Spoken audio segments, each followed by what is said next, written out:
Bom dia, pessoal. Bom dia a todos e a todas. Estamos aqui para mais um Diários Acadêmicos, um programa da editora D3 Educacional e também da plataforma Multipolar. Hoje vamos falar e entrar nas questões da América Latina com o professor Márcio Forte, geopolítico, e, como vocês já sabem, e o já conhece, então nosso programa hoje, novamente, um bate-papo e uma apresentação aqui do nosso Marcito, diretamente lá do México, Brasil aqui. Vamos, então, trabalhar e desvendar os mistérios que percorrem essa América Latina. E aí, Marcito, como falar sobre essa América Latina a partir do tema que você nos trouxe hoje? Então, o tema de hoje é América Latina na transição multipolar. Então, nós vamos nos enfocar sobre a luta árdua e titânica da nossa região no globo pela sua soberania geopolítica e o protagonismo no sistema internacional de estados. É uma luta árdua que já dura 200 anos pelo protagonismo e pelo desenvolvimento industrial, tecnológico, geoenergético no sistema internacional de estados, algo que é muito difícil, precisamente pela nossa localização geográfica, porque nós todos sabemos que estamos perto do ator hegemônico na era contemporânea, que sempre detém esse crescimento e esse protagonismo geopolítico, mas nós tivemos algumas tentativas de consolidar uma projeção maior no sistema internacional de estados. Antes de tudo, é essencial a gente reconhecer que nós ainda estamos vivendo uma jaula geopolítica que perdura por 2 séculos, então é impossível entender a geopolítica contemporânea sem a gente fazer essa retrospectiva histórica. E para entender essa prisão que nós ainda estamos no eixo geopolítico, é essencial entender como que essa penetração dos Estados Unidos se deu ao longo do nosso continente latino-americano, por assim dizer. Então, eles começaram a projetar sua influência através do seu vizinho mais cercano, que era o México. Então, já no processo de independência mexicana, o México se consolidou como um império, que era a égide geopolítica forte de uma liderança de Agustín de Iturbide, que defendia um México soberano e protagonista no sistema internacional de estados. Isso era contra os interesses geoestratégicos, geoeconômicos e geopolíticos dos Estados Unidos na época já. Então, eles orquestram o Plano de Casamata, que eles vinculam com certos republicanos traidores dentro do México, como, por exemplo, Vicente Guerrero, Nicolás Bravo e outros. E aí eles enviam um enviado que era um Poisson, e eles vão sepultar, destruir o governo soberanista, nacionalista de Iturbide, e aí começam a projetar a sua influência através do México para depois orquestrar a Centro-América como um trampolim para poder operar também na América do Sul. Então, nesse ano, em 1823, depois de 2 anos de consolidada a independência do México, nós temos o estabelecimento do México republicano, e nesse momento se dá cabo a perda territorial do histórico sul-mexicano, que é Guatemala, El Salvador, Belize, Nicarágua, que são regiões que são muito vinculadas com o México desde a era virreinal e também do governo de Iturbide. Então, são regiões que estão muito... Existem muitas similaridades históricas, culturais, étnicas, de tradições, porque estiveram junto com o México durante toda a era virreinal, por mais de 300 anos do virreinato da Nova Espanha, e também antes tinha muitas interações culturais pré-hispânicas, ancestrais mesoamericanas, como, por exemplo, a Guatemala significa terra que abunda árvores na língua náhuatl, que é a língua dos astecas. Então tem muita interação cultural entre todas essas culturas mesoamericanas que também estão incrustadas na América Central. Então não é à toa que atualmente o México também projete a sua força gravitacional geopolítica para a Centro-América, porque é área de influência natural histórica mexicana. Então é impossível entender a projeção mexicana atual sem entender todo esse contexto cultural e histórico. Então, como eu já falei, a Centro-América vai ser um trampolim para que os tentáculos dessa doutrina Monroe pudesse também ter a sua influência na América do Sul. E aí nasce a doutrina do Destino Manifesto para a América, que é a doutrina Monroe, que seria uma espécie da América para os estadunidenses. Quer dizer, nesse continente vai ter um líder, vai ter um chefe, por assim dizer, e esse seria Washington, que teria todos os outros atores estatais como apêndices da sua projeção no mundo. Isso nós iremos confirmar ao longo dos 2 séculos seguintes. Depois de 2 décadas que os Estados Unidos conseguem projetar a sua influência no México, se dá cabo à guerra de intervenção, que eles acabam roubando mais da metade do território mexicano. Isso seria impossível se o México seguisse com um governo de Iturbide, um governo soberanista, nacionalista, com uma institucionalidade muito sofisticada para a época, com instituições fortes, um exército exemplar, e com um México instável, republicano, totalmente destruído internamente, com guerras fratricidas entre conservadores e liberais. Isso acarretou um vácuo de poder que os Estados Unidos aproveitaram para poder projetar o seu expansionismo para o oeste, e aí, na guerra de intervenção, acabaram usurpando grande parte do território nacional. Ou seja, eles são responsáveis pelas 2 amputações territoriais mexicanas ao sul, como eu falei antes, em 1823, e depois de 2 décadas, em 1848, nessa guerra que todos conhecemos, mas é importante frisar que 20 anos antes teve a amputação do sul da Guatemala, de El Salvador, de Nicarágua e de Belize. Depois dessa guerra que alguns historiadores conhecem como a guerra mais injusta da história, por sepultar mais da metade do território nacional, o México tem o respaldo dos índios através do governo de Benito Juárez, que é a barbárie juarista, com as leis altamente liberais, anti-eclesiásticas, destruição dos colégios e tudo mais. Vão impor uma outra Constituição, que já tinha imposto em 1824, impõe uma outra Constituição, que é basicamente uma cópia e semelhança da Constituição dos Estados Unidos, e aí o México cai em outras guerras fratricidas internas que impossibilitam o país de resgatar uma soberania, um plano de nação coeso para que o país possa ser um polo de poder soberano e protagonista no sistema internacional dos Estados. E com isso também eles projetam a sua influência em Centro-América, instituindo presidentes na Guatemala, na Nicarágua, nesses países que eles foram criados artificialmente também por essas projeções dos Estados Unidos. Inclusive, nesse ano, em 1857, institui um presidente na Nicarágua, e todas essas grandes corporações geofinanceiras, como, por exemplo, a United Fruit Company e outras oligarquias, começam a ter um poder muito forte em todos esses países centro-americanos, e todos esses poderes estão devidamente incrustados com certas elites, com certas agências de inteligência, como, por exemplo, os irmãos Dulles, que depois vão ser acionistas da United Fruit Company e também agentes de certos serviços de inteligência. Ou seja, o público e o privado sempre, em muitas ocasiões, estão devidamente juntos e incrustados.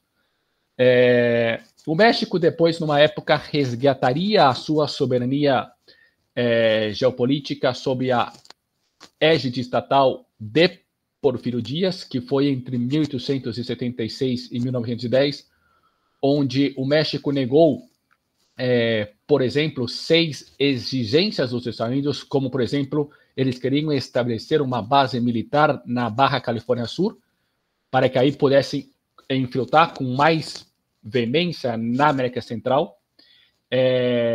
Eles queriam que o México devaluasse a sua moeda nacional, que o México negasse um asilo político a um ex-presidente da Guatemala, e que deixasse de comprar armamento do exército da recém-unificada Alemanha e que comprasse dos Estados Unidos, além de conceder especiais concessões para empresários dos Estados Unidos para extrair o petróleo mexicano. O governo de Porfirio Díaz negou todas estas exigências e aí que os Estados Unidos deu armas para Madero começar o que é conhecido como a Revolução Mexicana, mas no que no fundo foi uma revolução maderista financiado precisamente por interesses geoestratégicos e econômicos dos Estados Unidos para que eles pudessem voltar a ter o poder sobre a política mexicana e também reconsolidar o poder em toda a Centro-América, porque o Porfirio Díaz tinha o interesse de resgatar esse cinturão do sul mexicano para que poderiam ser a força gravitacional mexicana para o sul. Dito isso, é nesse exato momento que nós temos a transição para o século XX. Entre 1898, que foi a Guerra Hispano-Estadunidense, quer dizer, a guerra entre Espanha e Estados Unidos no Caribe, nas Antilhas, até 1953, é onde se dá a consolidação imperial dos Estados Unidos. É nessa época que eles estabelecem o Canal do Panamá ao sepultar o último resquício do que sobrava da Grande Colômbia, porque antes Colômbia, Venezuela, Equador e Panamá eram uma única entidade política. Porém, os Estados Unidos sepultaram a união entre Panamá e Colômbia para que cedessem aos Estados Unidos esse Canal do Panamá em 1903 e 4, porque o governo colombiano não estava interessado em ceder estes privilégios de navegação para a construção do canal. E esse foi o grande detonante para que eles criassem uma entidade política totalmente artificial, que depois chamou de Panamá. Não é à toa que tem uma bandeira totalmente similar à bandeira estadunidense. E aí, entre 1909 a 1933, temos a ocupação militar das Américas Central e das Antilhas. Os marines ocupam a Nicarágua entre 9 e 33, depois tem a morte do Sandino em 33 e tem as ocupações militares com as ditaduras nos países da América Central, como, por exemplo, Somoza na Nicarágua.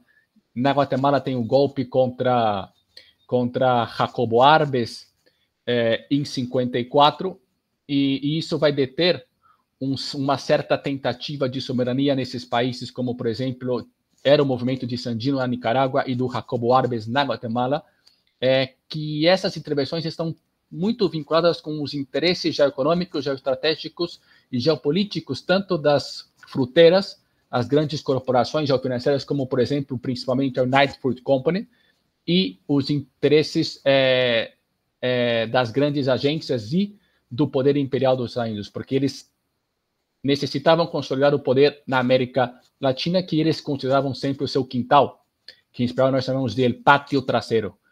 E também, nesse mesmo momento, nesse processo mundial de consolidação imperial, se dá a cabo o golpe militar, o golpe Ajax, que é a Operação Ajax contra o Irã, soberanista do Mohammad Mossadegh. E aí é quando se transfere o bastão entre a paz inglesa e a paz estadunidense, porque os Estados Unidos vai tomar a dianteira nos assuntos mundiais da anglósfera, e é onde a Inglaterra transmite o bastão para os Estados Unidos, porque não se dão conta de destituir o Mossadegh no Irã, e eles precisam das agências estadunidenses, como, por exemplo, dos irmãos Dulles, e aí se dá a cabo essa transição na geopolítica mundial entre Londres e Washington, D.C. E na América, como nós falamos, se dá a cabo essa consolidação também imperial com a criação do canal, com a ocupação militar através dessas ditaduras que defendem os interesses dos Estados Unidos na América Central, nas Antilhas, no Caribe, e depois também nós vamos ver na América do Sul. Ou seja, nós temos atualmente guerras híbridas que são culturais, civilizacionais, demográficas, geofinanceiras, geopolíticas, é muito mais essas guerras atualmente do que, propriamente dito, as guerras entre exércitos enfrentados. Nós temos muito mais atualmente essas guerras, como, por exemplo, em Norte-América, o que nós temos é uma guerra demográfica, cultural, pela hegemonia étnica na América do Norte entre mexicanos e estadunidenses, que uns são os descendentes, os herdeiros da civilização nova hispana guadalupana, enquanto que os outros são considerados os WASPs, os brancos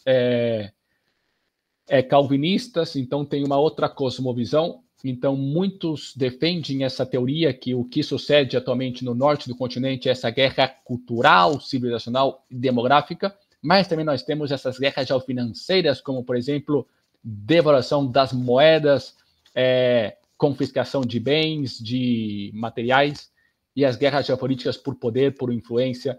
Então, isso é o que está em jogo muito mais do que as guerras entre exército, e muitas agências de inteligência apostam também por essas estratégias de guerra híbridas, que é muito comum atualmente no mundo.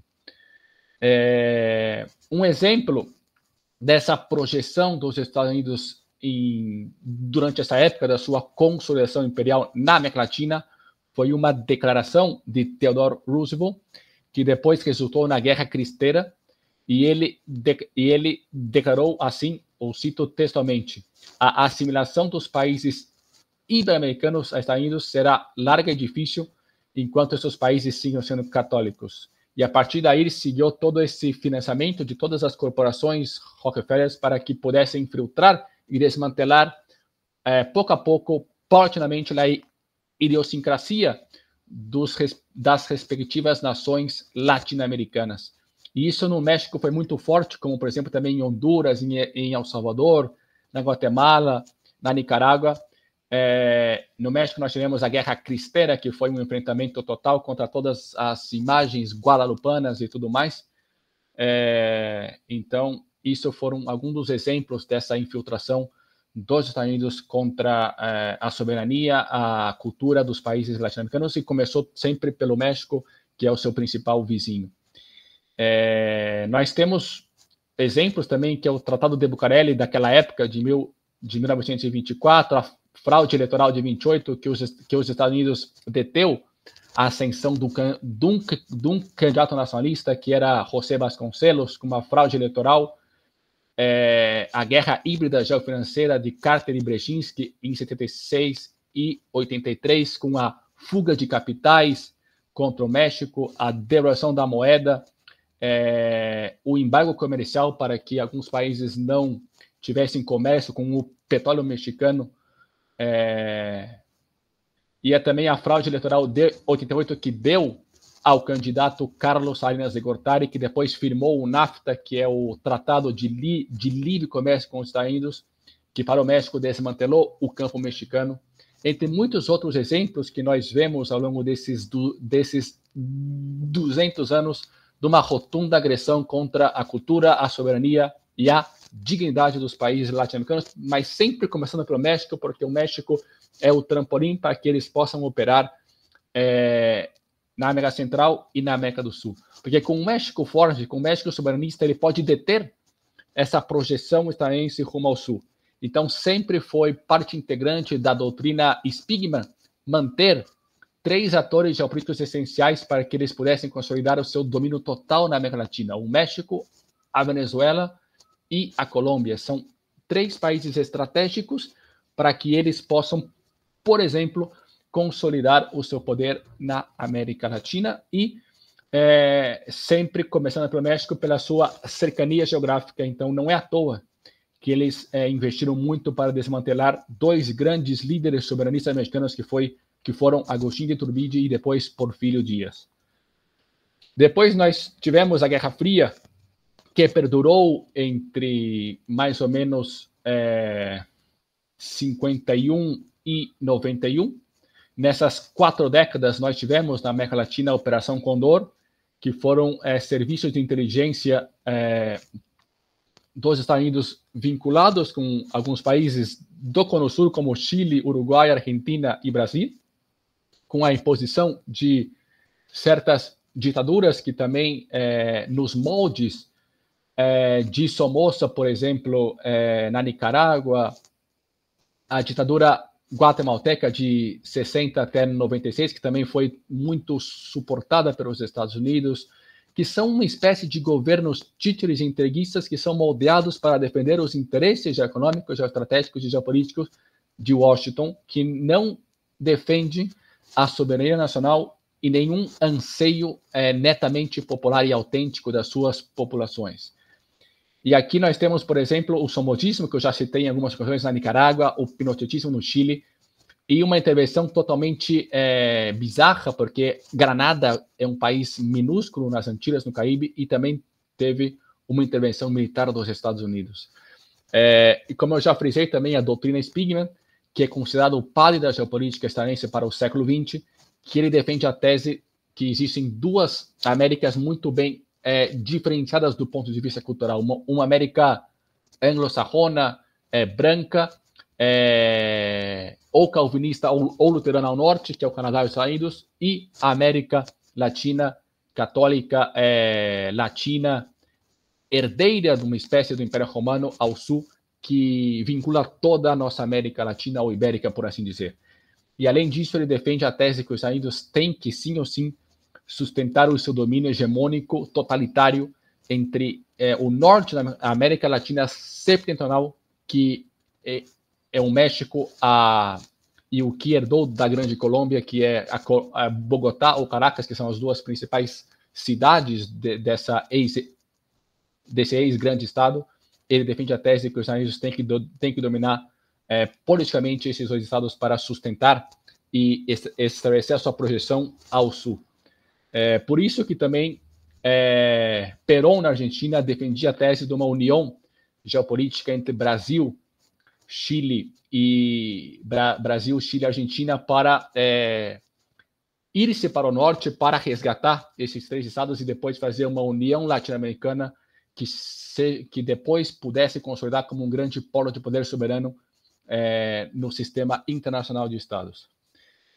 Ou seja, nós temos uma conclusão ao longo dessa abordagem, que ao longo desses 2 séculos nós temos inevitavelmente um adversário geopolítico que é a anglósfera, esse eixo Washington-Londres, que sempre deteu o crescimento tanto cultural como industrial, como soberanista da nossa região. E do ponto de vista cultural, histórico e étnico, nós também podemos considerar que nós temos um inimigo civilizacional, porque é totalmente uma cultura antagônica do ponto de vista confessional, religioso, cultural, étnico, e é impossível entender a geopolítica se a gente não distingue esses elementos, e é necessário entender que existe uma autêntica dicotomia existente no hemisfério ocidental, no continente americano, entre a anglósfera e a América Ibérica ou Latina. E a América Latina é herdeira de um marco romano que está incrustada nas suas 3 triades culturais essenciais, que é o latinismo, o iberismo e o catolicismo, por assim dizer, que no México está incrustada nessas crenças guadalupanas muito sincretizadas com todas essas herências ancestrais mesoamericanas e pré-hispânicas. Entre 91 e 2008, nós vivemos o que era a unipolaridade neoliberal dos Estados Unidos, e nós tivemos nos nossos países latino-americanos uma imposição do consenso de Washington, que representou um processo de desindustrialização dos nossos países, com todas as práticas neoliberais de encolhimento do Estado, flexibilidade nas leis laborais, esse pacote desenfreado de privatizações e tudo mais, que não era possível emprestar esse grande fluxo de capital sem que os países implementassem todas essas práticas. Ou seja, eram chantagem, eram ameaças, totalmente contra princípios básicos do direito internacional humanitário e público. E nesse mesmo contexto geopolítico, nós temos a doutrina Wolfowitz, que é uma estratégia unipolarista dos Estados Unidos, que eles defendiam a doutrina de infiltrar-se em todos os rincões, becos do mundo, que poderiam consolidar-se como polos de poder independentes que no futuro fossem obstáculos para esse poder global hegemônico incontestável dos Estados Unidos. Então, principalmente na Eurásia, onde tem grandes riquezas minerais e naturais, assim como grande parte da população do mundo, era necessário inibir que se consolidasse uma potência ou duas potências que no futuro pudessem unir-se contra essa projeção imperial dos Estados Unidos. E agora eles estão tendo o seu pesadelo, porque grandes potências euroasiáticas estão se unindo para estabelecer um mundo muito mais harmonioso, muito mais multipolar. E nesse processo, entre 91 e 2008, nós tivemos o sometimento da nossa região histórica, que é a América Latina, como o quintal, que em espanhol nós conhecemos como o pátio traseiro. E nesse processo, entre 91 e 2008, nós tivemos também a tentativa de estabelecer uma aldeia global totalmente desmantelada de vínculos culturais, étnicos, sociais, religiosos, convencionais, para estabelecer uma massa amorfa, um governo único unitário que seria governado por essas grandes corporações geofinanceiras.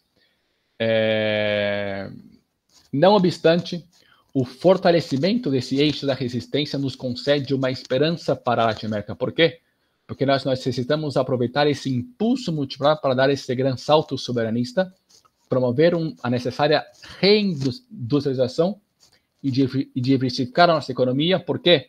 Porque com essa consciência de Washington de 91, os três grandes atores estatais latino-americanos, que é a Argentina, o Brasil e o México, ficaram totalmente desindustrializados. Necessitamos uma reindustrialização e potenciar e diversificar a nossa economia.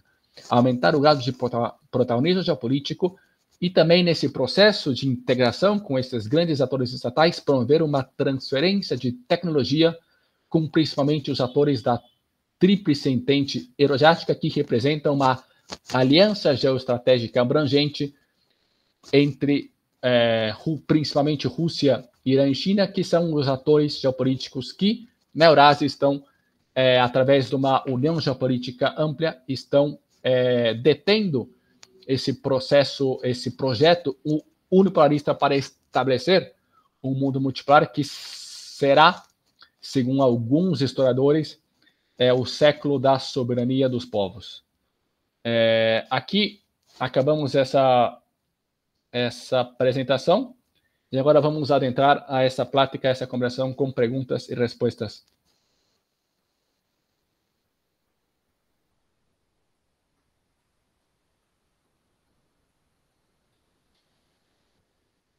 Muito bem, uma ótima exposição que você faz, Marcito, desse processo histórico e essa formação, né, da unipolaridade aí americana, né, e a questão aí que envolve as colonizações, né.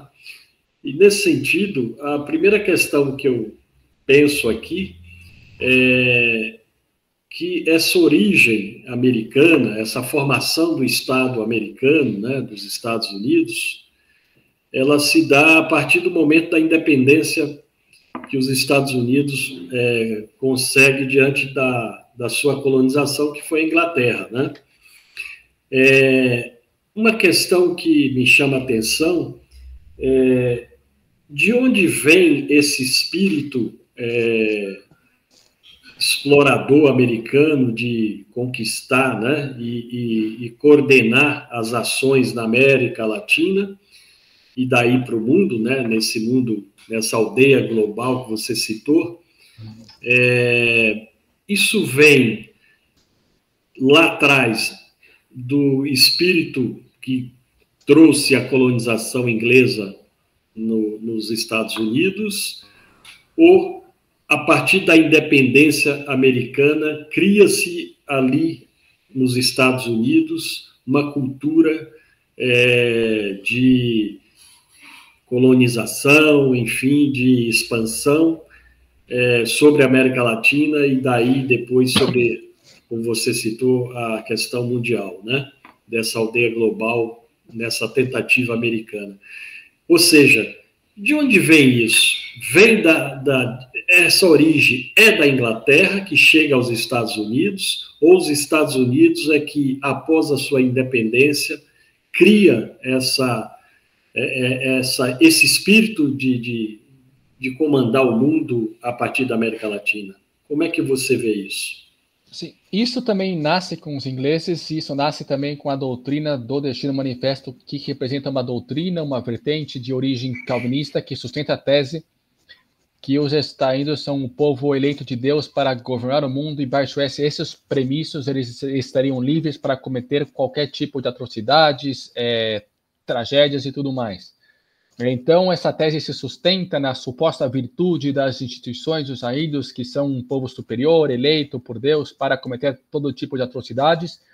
E baixo essas premissas, eles estão sujeitos a estabelecer governos totalmente permeáveis aos seus interesses geopolíticos, geoeconômicos, geoestratégicos, para que também, do ponto de vista cultural,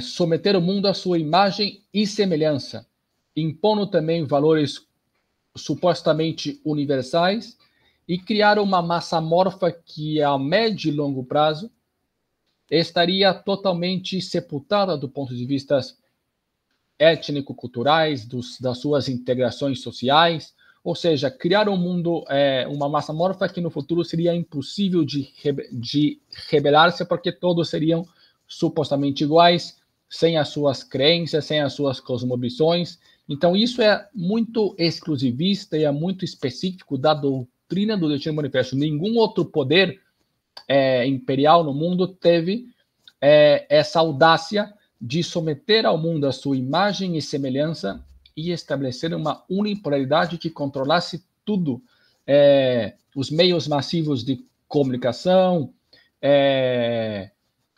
os tratados internacionais, poder embargar, fazer sanções contra atores que estavam contra os seus interesses geopolíticos. Ou seja, isso é muito particular desta crença anglo-estadunidense que está incrustada na doutrina do Destino Manifesto, que tem para a América Latina sua própria doutrina vinculada com essa, que se chama a doutrina Monroe, que é a América para os estadunidenses, onde no continente americano eles têm que ser esse líder natural pelas suas crenças, pelas suas cosmovisões, porque também, de um ponto de vista geopolítico e estratégico, para que eles possam fazer frente a outros grandes poderes globais, como, por exemplo, atualmente a China, a Rússia e talvez até o Irã, eles têm que dominar alguma região para fazer essa projeção, esse impulso, essa força gravitacional para lutar contra outros polos de poder. E aí eles acabam arrastando a América Latina e a Europa, que são espécies de apêndices dessa projeção mundial, para ter no mundo a sua hegemonia.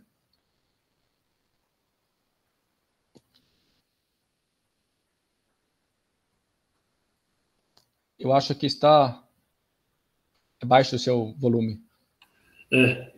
Tem a resistência, né, sobre tudo isso, né? Você tem aí também a resistência e a formação dos próprios países da América Latina, né?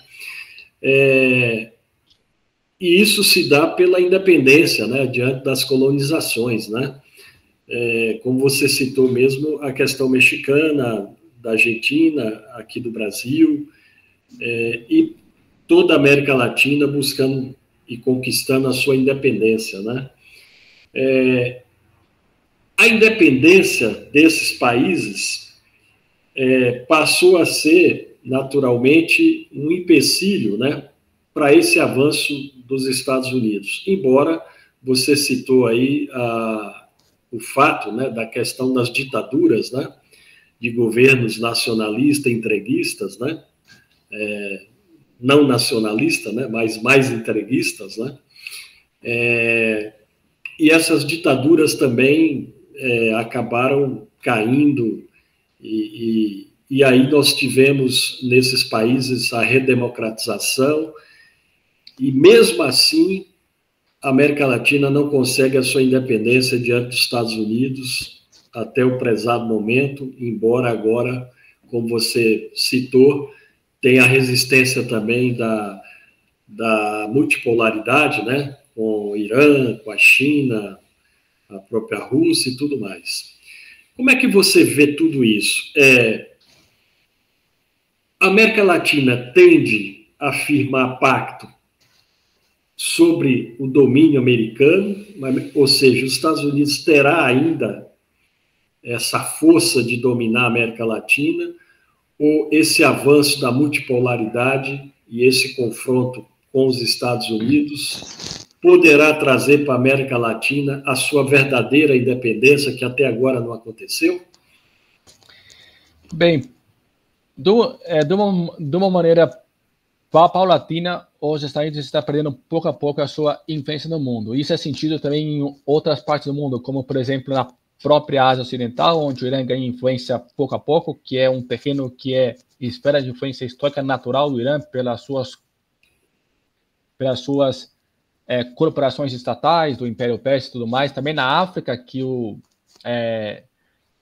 além dos Estados Unidos, a França vem perdendo terreno perante a esses novos governos mais soberanistas, como, por exemplo, de Níger, de Mali, de Burkina Faso, Guiné-Conakry, inclusive em Senegal, através da via eleitoral, um governo muito mais soberanista ganhou terreno.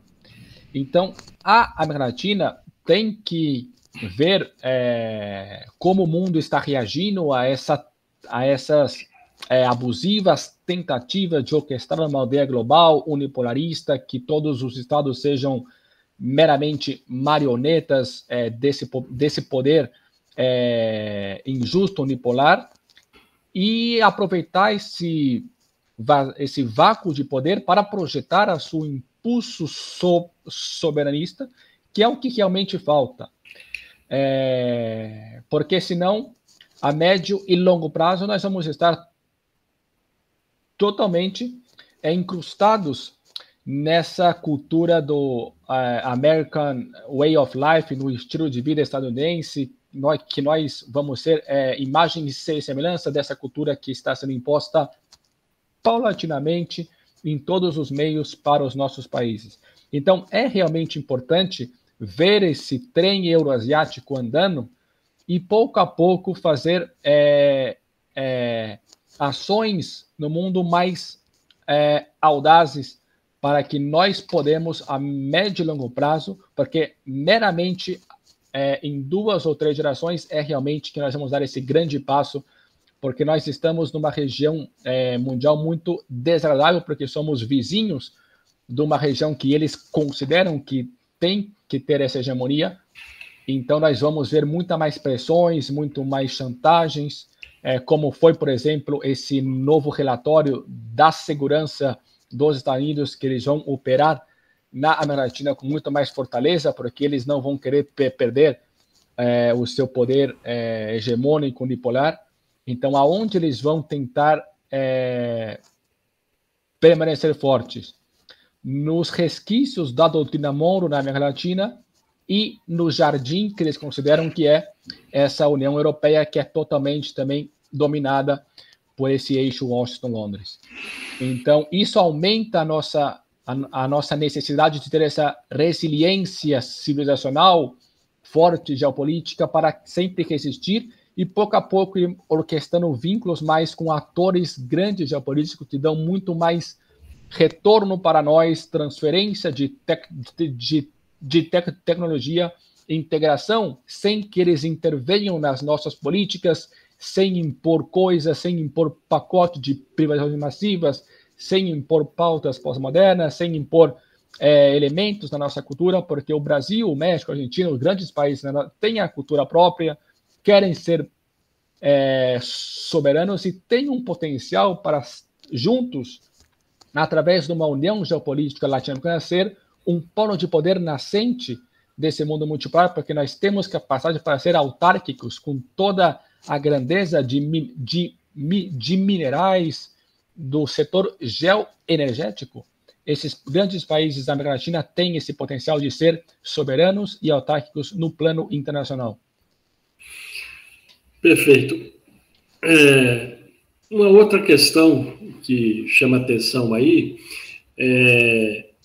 para isso ocorrer, ou seja, para que a América Latina consiga, de fato, a sua independência, né, seus países, enfim, sair desse amarro, né, dessa amarradura, né, podemos falar assim, dos Estados Unidos, nós precisamos de grandes lideranças que possa fazer essa leitura, né, que você trouxe agora e ter esse intercâmbio, né, com o eixo multipolar.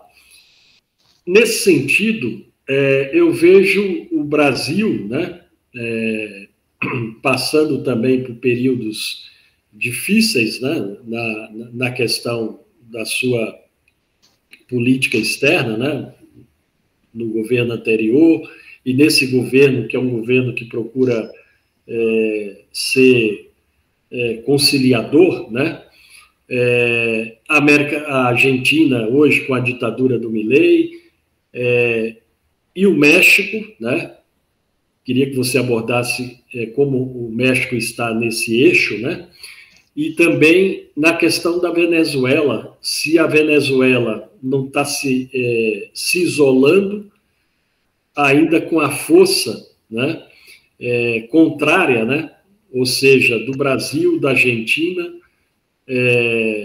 e também do México. Como é que você analisa? Ou é na Venezuela que pode surgir essa liderança, ou é no México, ou é no Brasil, ou é na Argentina?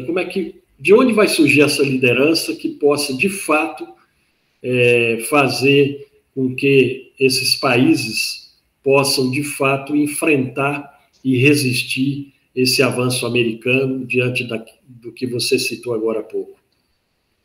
Realmente, para que isso aconteça, é necessário grandes lideranças nacionalistas com esse enfoque soberanista. Não obstante, nas últimas décadas, na nossa região da América Latina, nós somos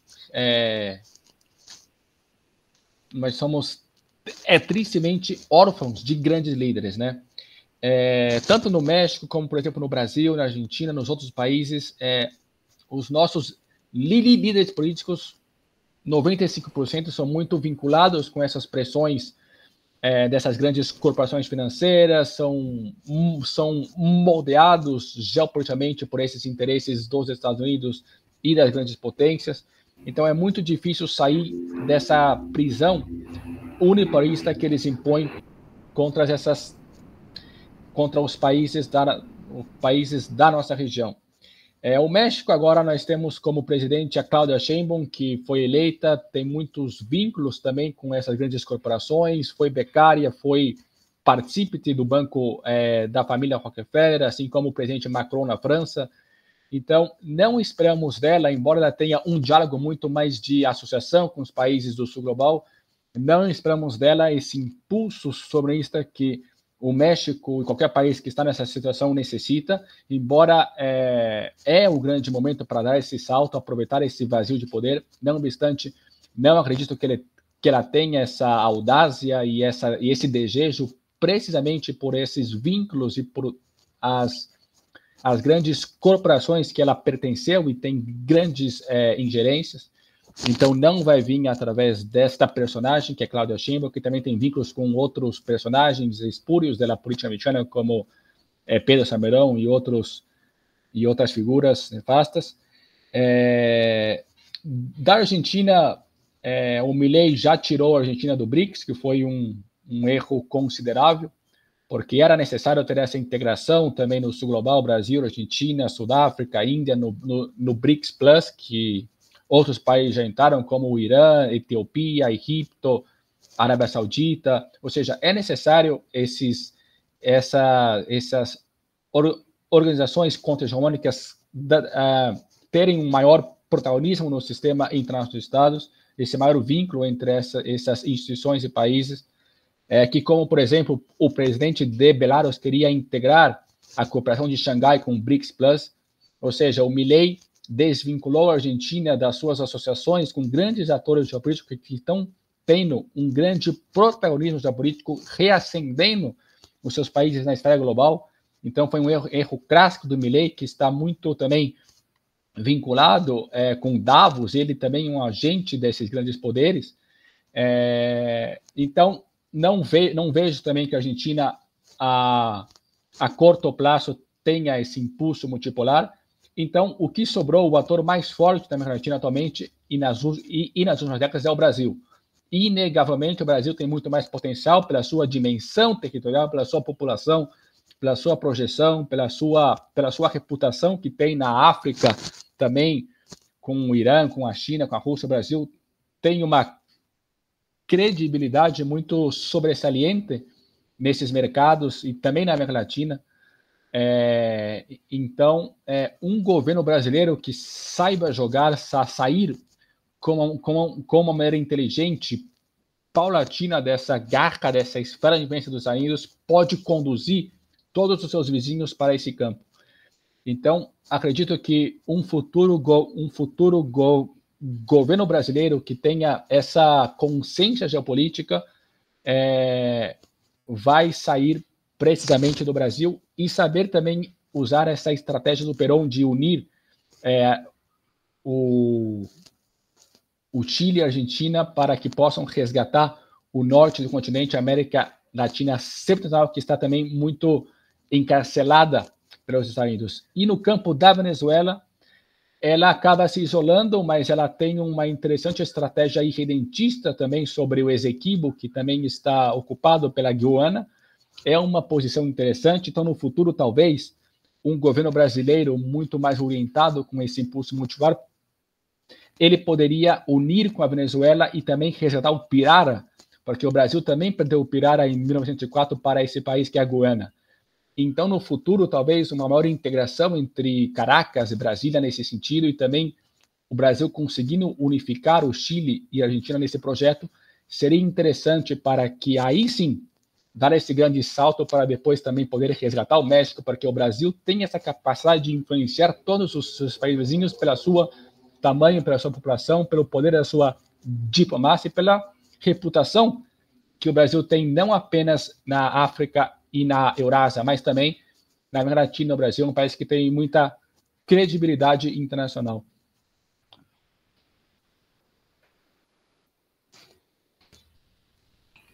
Perfeito. Porém, eu trago aqui uma outra questão, né? Quando você fala dessa carência de lideranças, né? E isso é fato, né? E aí, particularmente, né, na questão brasileira, né?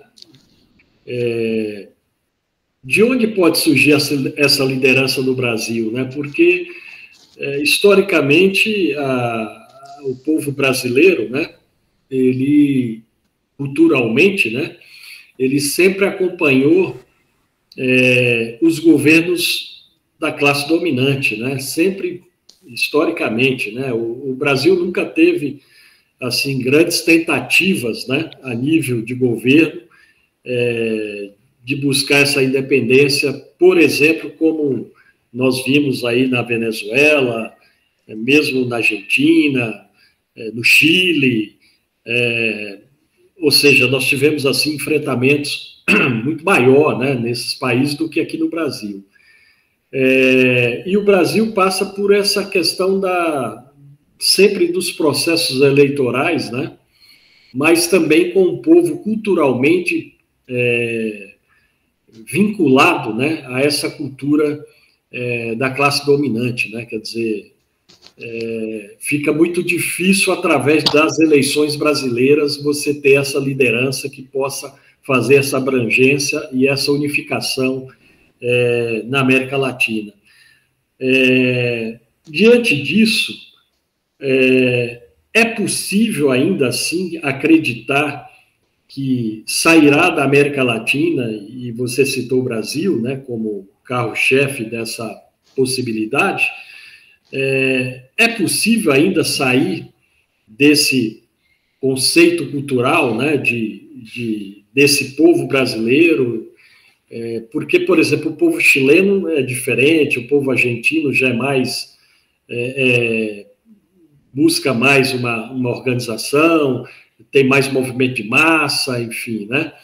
Aqui nós tivemos movimento de massa para a derrubada da ditadura, né? Mas na democratização a gente desprendeu disso tudo e transformamos tudo isso num aglomerado de partidos políticos, mas nenhum partido de fato revolucionário nesse sentido de libertação, né? Alguns poucos partidos aí são muito pequenos para fazer esse enfrentamento. Isso virá, então, do avanço na América Latina, lá do eixo multipolar, para trazer essa ajuda para a América Latina, ou sem essa ajuda é praticamente impossível a América Latina ter esse líder que possa fazer essa articulação toda que você citou agora há pouco? Bem, a partidocracia nos países da América Latina sempre foi uma grande porqueria, né? No México, no Brasil, na Argentina. Então, vai vir. Já existe alguns elementos dos países da América Latina que têm uma certa interação geopolítica, cultural, filosófica, com certos integrantes dos países protagonistas dessa ascensão multipolar, como, por exemplo, a Rússia, o Irã e a China. Então, em certos elementos isolados, mas que estão fazendo muito crescimento nas redes sociais, nas mídias, que é importante também para projetar influência, está surgindo algumas figuras interessantes nesses países, como, por exemplo, no Brasil, nós temos o Quinto Movimento, com Aldo Rebelo, com o comandante Farinato, com o Rafael Machado, que já morou em Curitiba, no Rio de Janeiro, em Caxias do Sul, que é um personagem com uma grande consciência geopolítica. Outros elementos também que são vinculados com esses movimentos soberanistas, nacionalistas. Na Argentina tem um resquício nacionalista do movimento ancestral peronista, como, por exemplo, o Moreno, que está fazendo um movimento que é o Justicialista Pátria, se não me equivoco. No México tem uns resquícios do movimento sinarquista, que também tem interações fortes com esses grandes países da Eurásia. Então, existe uma esperança, embora seja no fim do túnel, por assim dizer, existe movimentos que estão crescendo, que querem uma mudança radical para que esses países que nós tanto amamos, que são os nossos países, tenham uma maior projeção, uma maior soberania, uma maior decência para o cidadão, que em todos os sentidos, é dizer, além do respeito pela cultura, pelas tradições, ter uma maior projeção internacional, uma maior protagonismo geopolítico, que as leis laboristas sejam totalmente defendidas em todos esses países, amar o povo, amor ao próximo, por assim dizer, e que as riquezas do país sejam usadas para o desenvolvimento cultural, a geoenergia, essa diversificação da economia, um processo real de industrialização, obras de infraestrutura. Então, em todo esse sentido, em todo esse prisma, no big picture, existem já figuras que estão trabalhando e operando para que, a mediano e longo prazo, nós tenhamos o que nós sempre quisemos, que são países que tenham realmente o seu potencial. Embora essas pessoas, muitas sejam desconhecidas, muitas já estão crescendo nas redes sociais. O Aldo Rebelo já foi político, agora o comandante Farinato está e também é outro candidato. Então, pouco a pouco, nós estamos estabelecendo a raiz na política para, através desses contatos com esses grandes atores da Eurásia, criar um pouquinho mais de soberania para ir desvinculando dessa influência dos Estados Unidos na América Latina? Bom, estou chegando no final das questões aqui, mas uma que me chama a atenção, né? Sim, tem esses movimentos todos que você citou, mas entra na questão agora da questão dos exércitos, né, desses países, né, aqui da América Latina, né. No Brasil, por exemplo, nós temos no exército, sempre foi, é uma tradição do exército brasileiro, ser nacionalista, mas ao mesmo tempo ter uma política vinculada muito forte com os Estados Unidos. Haja visto o próprio golpe aqui militar, de 64, e mesmo na redemocratização, o papel do Exército Brasileiro, né? O modelo venezuelano, né? Ou seja, agora com a contestação da eleição da eleição lá na Venezuela, mesmo inclusive pelo Brasil, seria um modelo de exército nacional, de fato, para fazer esse enfrentamento, ou, além disso, há uma possibilidade da conscientização nesse viés de libertação dos exércitos latinos, e, nesse sentido, qual exército você vê nesses países que já tem essa visão que está partindo aí das redes sociais? Isso está chegando nas Forças Armadas desses países? Então, para que nós tenhamos realmente uma mudança a mediano e longo prazo, é necessário ter uma conscientização das elites militares. É impossível ter uma mudança plena que dure muito tempo sem que o exército esteja totalmente alinhado com essa orientação nacionalista, soberanista, por assim dizer. Em todos os processos que os Estados Unidos teve essa infiltração, ele implementou uma visão errônea, equivocada do nacionalismo que estaria vinculada aos seus interesses geoestratégicos, econômicos e geopolíticos. Na verdade, isso é um antinacionalismo, porque coloca o país à mercê dos seus interesses geoestratégicos, que é totalmente contra os interesses nacionais dos países da América Latina. Então, é necessário ter uma elite política militar, ou a grande parte dos militares, que tenham uma consciência geopolítica do que é o autêntico nacionalismo, que é defender a soberania nacional, os setores geoenergéticos, defender as leis laboristas, defender a cultura nacional, todo no seu pacote completo.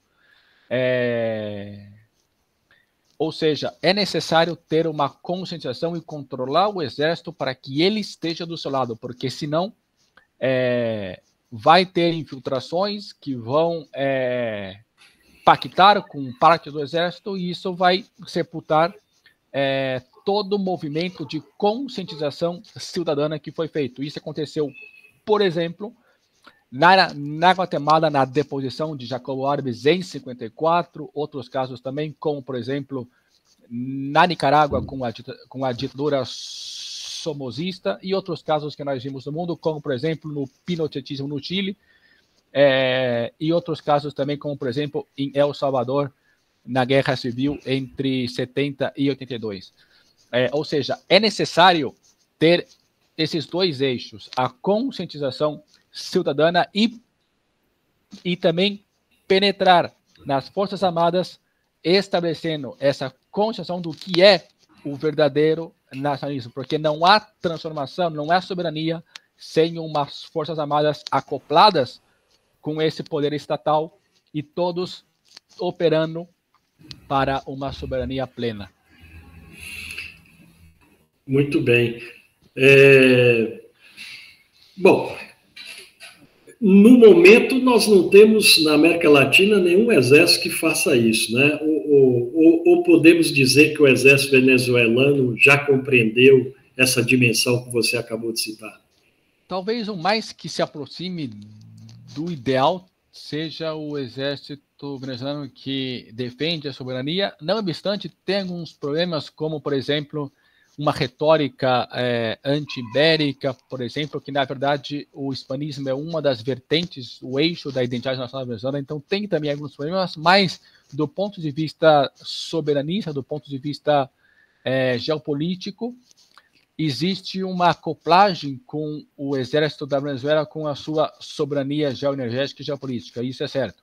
Então, talvez o que mais se aproxime dessas nossas trincheiras soberanistas multiparistas seja realmente essas milícias que nós vemos na Venezuela.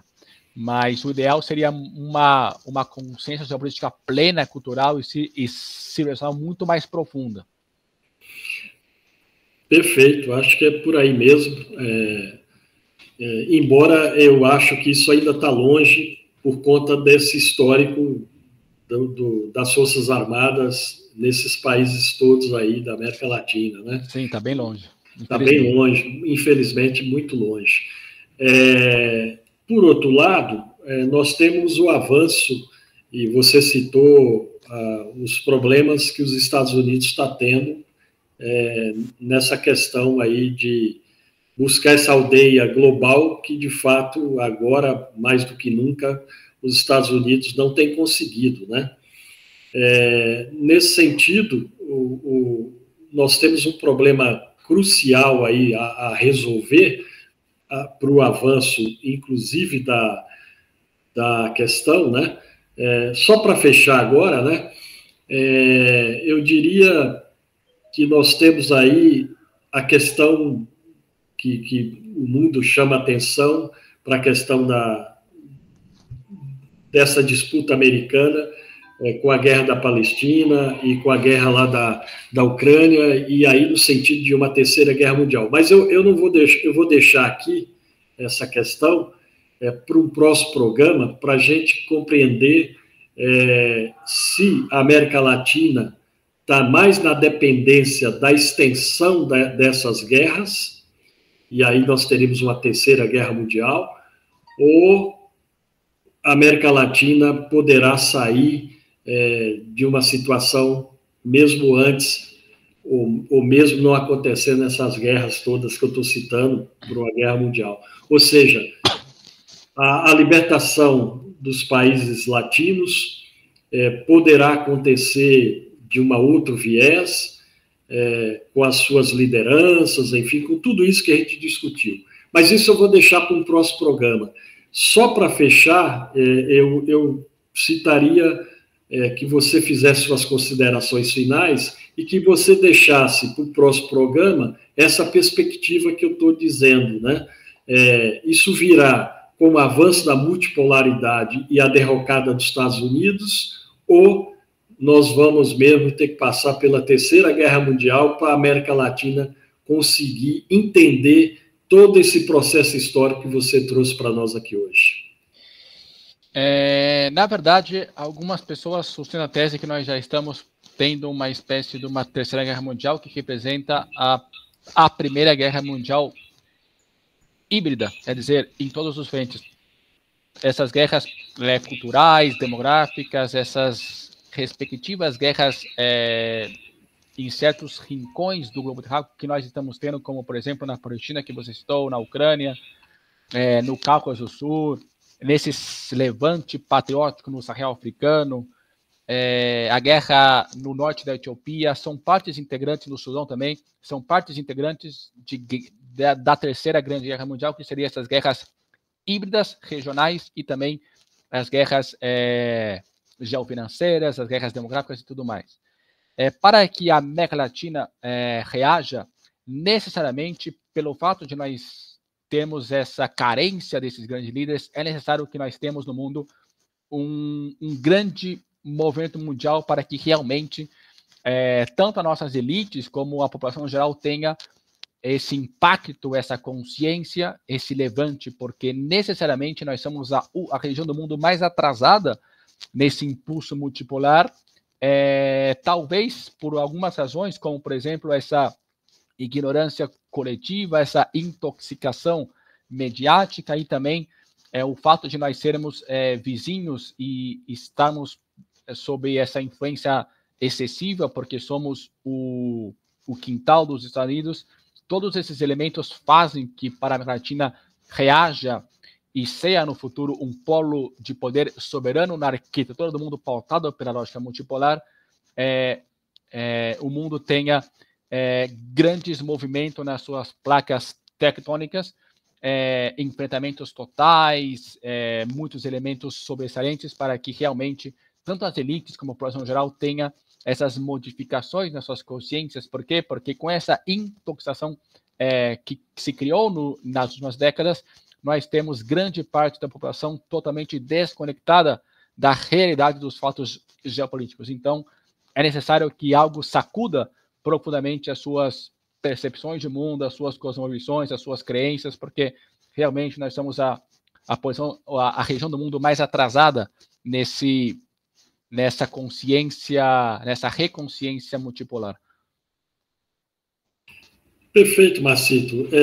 No próximo programa a gente poderia trabalhar essa questão aí desse atraso, né? Por que se dá esse atraso, buscando aí a questão cultural e a própria história, né, da América Latina. A gente poderá trabalhar um outro programa, essa questão aí por que nós somos o quintal dos Estados Unidos, né? Bom, assim finalizamos, né, mais esse Diálogos Acadêmicos entre uma parceria da editora D3 Educacional e a plataforma multipolar México-Brasil, Brasil-México, trazendo aqui e tentando desvendar os mistérios que percorrem toda a nossa América Latina, e nós vamos pincelar por ela nos próximos programas. A você, Marcito, mais uma vez, muito obrigado pela sua participação, e vamos em frente nesse trabalho e desenvolvendo cada vez mais a questão cultural e política da nossa América Latina. Grande abraço, Marcito, até a próxima. Grande Dodge, sempre um prazer estar com vocês da D3 Educacional. Essas interações geopolíticas, culturais e filosóficas que temos sempre é muito interessante. Brasil e México, dois países irmãos, e sempre vamos estreitar vínculos e fazer essas interações acadêmicas e institucionais nas próximas ocasiões. Vamos aprofundar essas questões e sempre é um prazer estar com você, Dodge. Muito obrigado por tudo e sempre estamos em contato tanto com o futebol como com essas questões históricas e geopolíticas. Ok, um abraço a todos e até o próximo programa. Um abraço a Tchau. todos. Até o próximo programa. Um abraço a todos. Tchau, pessoal.